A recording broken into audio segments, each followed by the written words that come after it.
I'm George Razio with the National Apartment Association, highlighting what you need to know to sort the signal from the data noise in this month's Research Roundup. This past month, we experienced increased volatility in economic data stemming from the military conflict in the Middle East. The big takeaway: the US economy remains resilient but not invincible. We are in a transition period where the tailwinds of 2025 have faded, leaving us with a higher for longer interest rate reality and the risk of a prolonged war in the Middle East, which may dampen consumer confidence. The first revision to gross domestic product for the fourth quarter of last year cut the estimate of economic output in half to just 0.7%, as weaker than expected consumer spending and business investments were compounded by slowing exports and government spending. Meanwhile, employment numbers highlighted a March rebound coming on the heels of February's cuts.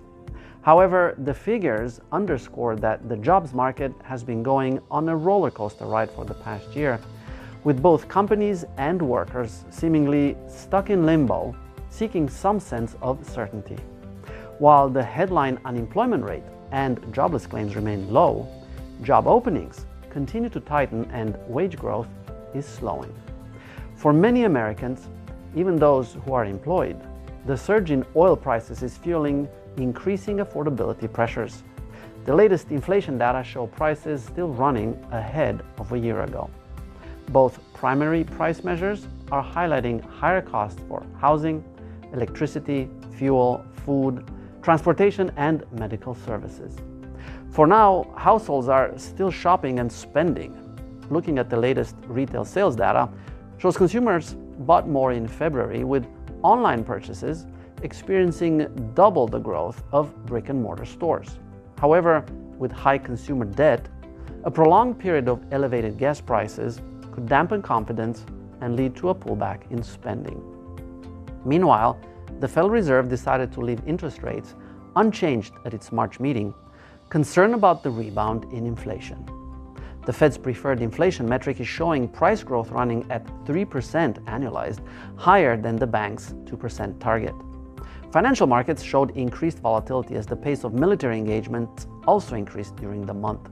The 10-year Treasury jumped from 3.9% in late February to 4.3% on the last day of March, driving a surge in mortgage rates from under 6% in late February to almost 6.5% in early April. How are these factors impacting housing markets? The March release of new home sales showed a double-digit drop in closed transactions for January of this year.